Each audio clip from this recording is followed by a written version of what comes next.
Okay, terima kasih kepada Tuan Ibrahim telah memberi kesempatan untuk kita menonton filem Trend tadi. So untuk kita teruskan lagi acara untuk malam ni, New Talk dengan besar hati ingin menjemput bapa animasi negara yang memang tak asing lagi pada kita, Pak Hassan Mutal, untuk jemput ke pentas New Talk. Silakan. Oh, Pasal tak apa. Boleh. Jadi bukan senang kita nak jumpa dengan Pak Hassan ya. Memang kami di New Talk dan New Talk Independent Film Festival memang amat berbesar hati Pak Hassan sanggup datang turun ke Melaka pada petang dan malam ni untuk sama dengan kita berkongsi tentang apa yang kita panggilkan, macam yang saya sebut tadi, peranan teraju utama filem kontemporari dan suara mereka. Jadi peranan teraju utama ni memang sangat penting ya Pak. Jadi dia bukan semata-mata hanya mengarahkan filem, tapi dia punya peranan tu sangat besar supaya sesebuah filem itu akan menjadi satu sama ada dia inspirasi ataupun mendukung mana-mana idea dan apa yang ingin disampaikan. Jadi kalau boleh saya ingin mohon Pak Hassan untuk uraikan sikit apa yang kita katakan peranan teraju utama dalam suara kontemporari. Terima kasih. Assalamualaikum warahmatullahi wabarakatuh. Terima kasih akan liputan. Kalau kita tengok sinema Malaysia, sebenarnya kita belum ada sinema Malaysia yang benar. Dia bermula di Singapura, di mana orang Cina jadi dia punya producer, orang India, orang Filipina, orang Indonesia, ada juga seorang Mak Saleh yang pernah jadi peran utama. Masa tu filem-filem keluaran tu adalah produk studio, satu rekaan dari dua studio yang besar, Shaw Brothers dan KT Organisation. Maka saya katakan bahawa sinema masa itu adalah sinema yang artificial, kerana dia tidak mengkritik langsung British, orang Cina ataupun orang India. Yang dikritik adalah haji, orang kaya, orang Said, raja-raja, tengku-tengku dan juga orang biasa. Itulah kritikan yang lain. Cuma P.Ramlee sajalah yang berani sikit. Dia letakkan Aman Disco dengan pakaian macam orang putih, topi tu topi orang putih, takat tu saja. Kerana dalam kontrak Raja Utama masa tu langsung tak boleh mengkritik. Mereka takut nanti Shaw Brothers kena tutup, KT pun kena tutup. Cuma kita nampak dekat KT Organisation adalah apa yang boleh kita katakan filem yang menampakkan orang Melayu lah, seperti satu masa dulu. Pada saya, filem Melayu yang pertama bukan Laila Majnun, itu filem berbahasa Melayu. Kerana cerita dia daripada Parsi, diarah oleh orang India dan penerbit orang India, semua pelakon juga. Jadi Semerah Padi bagi saya adalah filem Melayu yang pertama. Tapi setakat ini belum lagi ada ahli akademik ataupun sesiapa yang membuat analisis yang mendalam. Jadi dia menampakkan seksualiti orang Melayu pada masa itu. Ada dua kumpulan, P.Ramlee dengan Saadia, Irahim yang jahat dengan Nurmalia. Dua-dua berzina.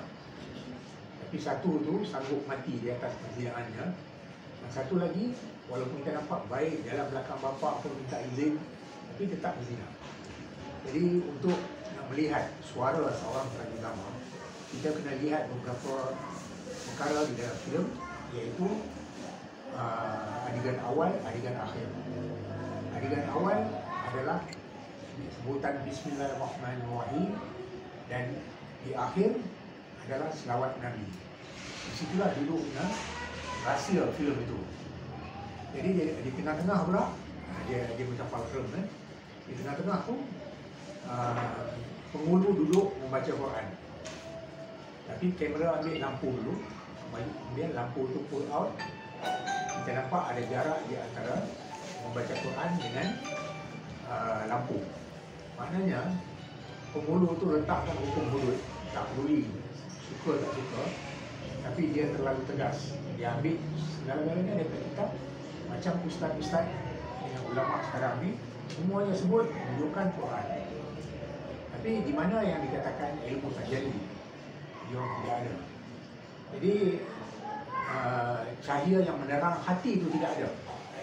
Jadi di manakah kasih sayang yang disebut awal tu, Bismillahirrahmanirrahim, Allah yang Maha Pengasih dan Murah dan Penyayang.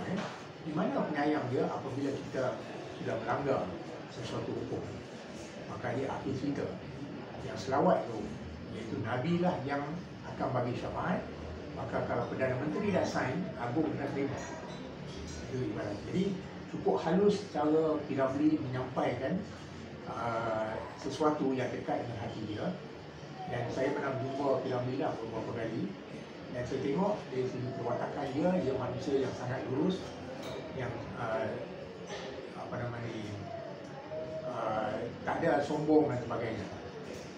Dia semayang atau tak semayang kita tak tahu, kenapa tak pernah orang cerita. Mungkin dia buat tapi dia tak nak orang pandang. Inilah yang saya, kalau yang pun kita kena menyelami. Jadi bila bawa ke Raja Utama sekarang ni, kalau tahun 70-an, saya dah tengok hampir semua filem 60-an dan 70-an, tapi tak bawa ke mana. Tidak ada persoalan yang dibangkitkan, dan selalunya dalam filem dia akan melontarkan soalan, bukan bagi jawapan. Kalau nak jawapan, macam Mak Kilau lah, dia dapat jawapan dia akhir cerita kan. Tapi itu bukan filem, itu wayang. Dalam wayang fun fact, banyak menjerit, daripada goyang dan laju, dan kemudian menjerit-jerit, berceramah. Jadi dalam filem, apabila seseorang mengatakan aku ni baik tau, dia jahat. Kalau dia kata aku memperjuangkan negara dan bangsa dan apa semua, akhirnya dia akan jadi pengkhianat. Kalau ikut struktur filem, itu undang-undang dia. Tapi bila dah langgar undang-undang tanpa faham apa kita nak cakap ni. Jadi kalau kita tengok filem-filem Uwe, saya boleh katakan dia lah Raja Utama yang paling tersohor ya. Dia mengkritik bangsa dia sendiri, tapi kita tak nampak kan, kerana dia macam P.Ramlee juga, dia tak mau mengkritik orang kerana dia juga ada banyak salah. Jadi bila kita sebut sinema ni halus, walaupun ada kritikan, kita tak nampak langsung, terpulang kepada orang yang ada ilmu dia. Jadi dalam Quran pun ada sebut, di langit dan di bumi ada tanda-tanda bagi mereka yang memahaminya. Yang mana dikatakan langit? Inilah pemikiran. Bumi itu apa? Ini diri manusia dan kelakuan dia. Jadi kalau ada ilmu, dan dalam Quran ke hadis ada sebut, seseorang itu lebih daripada orang lain hanya kerana ilmu dia. Jadi Tuhan bagi ilmu ni ada dua, satu yang tersurat, yang satu yang tersirat. Ilmu yang kita belajar dekat universiti dan apa semua kan. Tapi yang ilmu universiti tak boleh bawa ke mana. Dia setakat nak dapat degree, dapat diploma dengan PhD dan jadi pengajar, lepas tu buat kerja, dia gunakan ilmu tu. Tapi ilmu yang lagi satu tu, yang boleh bawa ke akhirat, yang itulah yang perlu kita selami. Dan kalau kita tengok filem Maui, tajuk dia tiada tajuk. Saya syorkan anda semua tonton filem ini untuk melihat apakah peranan filem. Jadi seorang Raja Utama termasuk dalam golongan yang memanggil kepada kebaikan, seperti yang dianjurkan oleh ulama. Jadi kita juga, walaupun kita ni pelukis, penulis dan sebagainya, kita mesti ada dalam golongan itu memanggil kepada kebaikan, bukan kepada keburukan.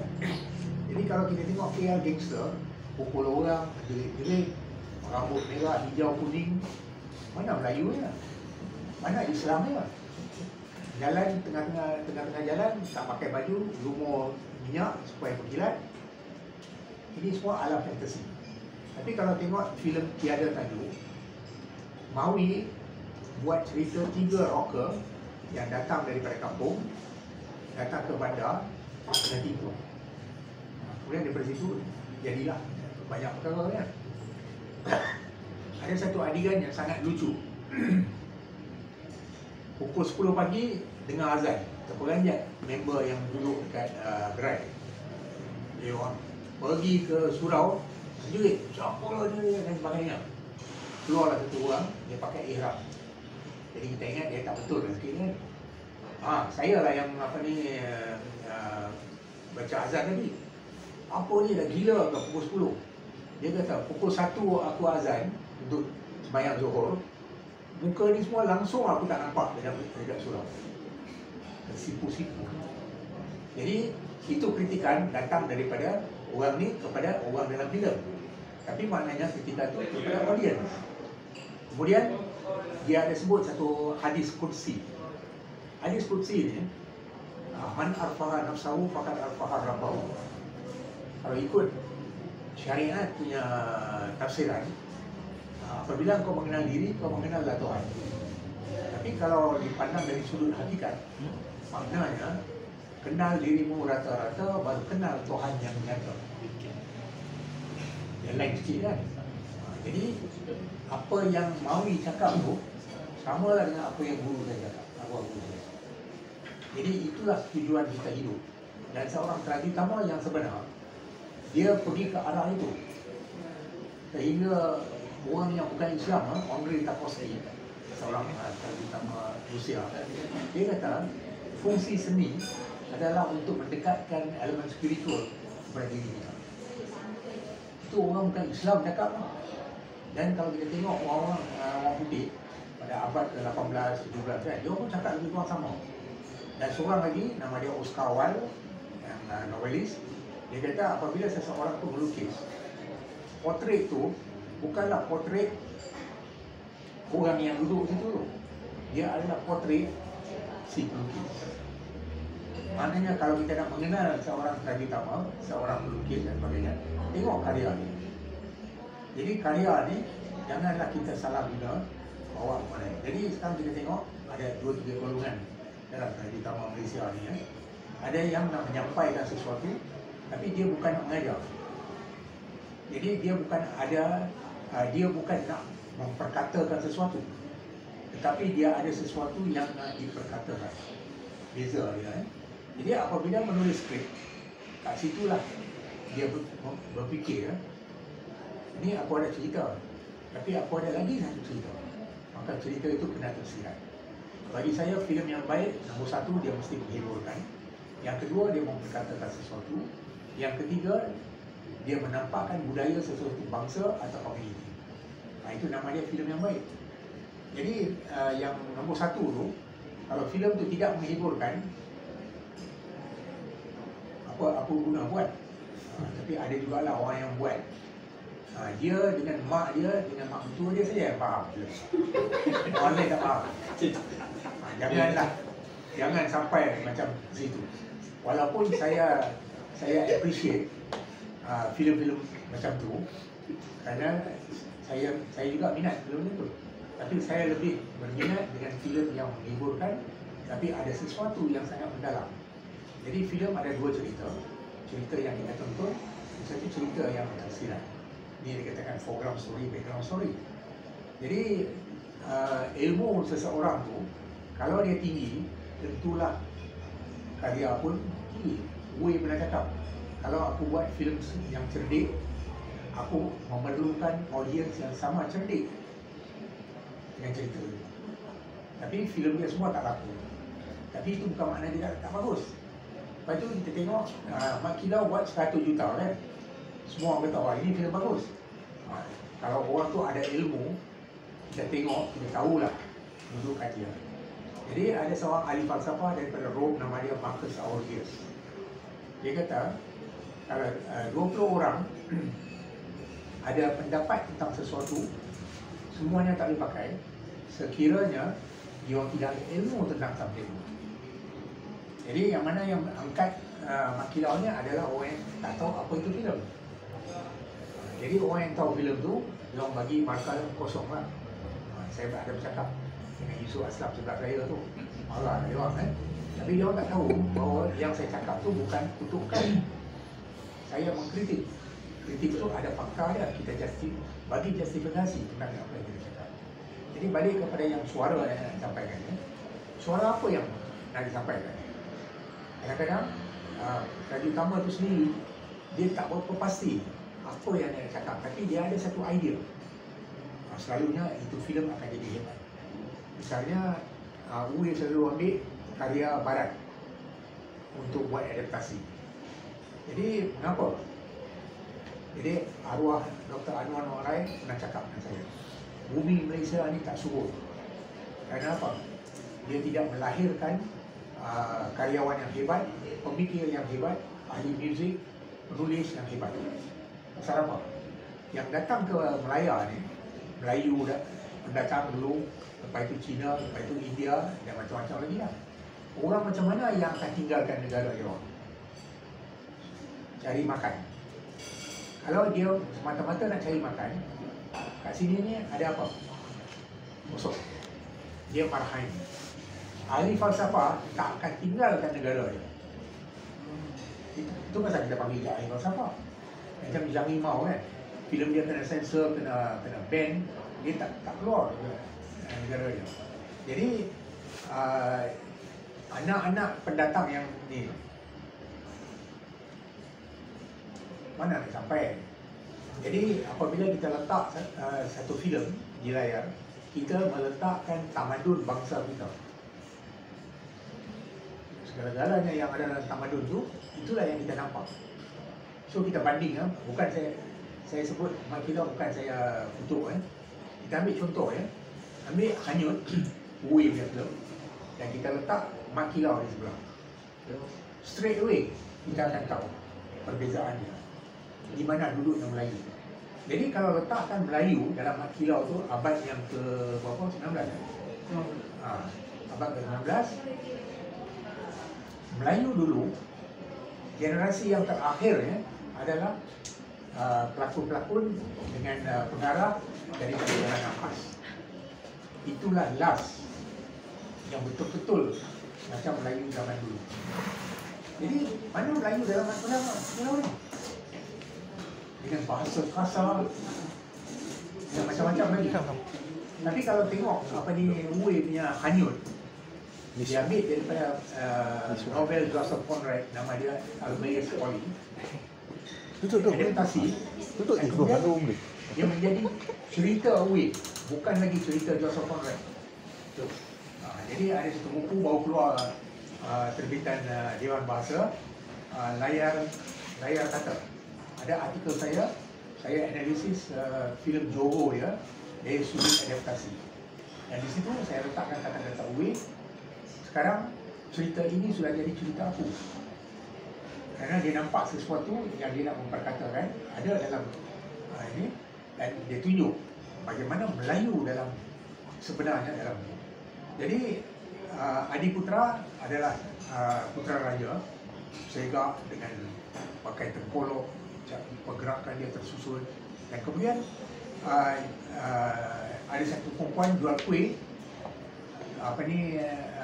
bercinta dengan dia, tapi dia tak ada apa-apa lah.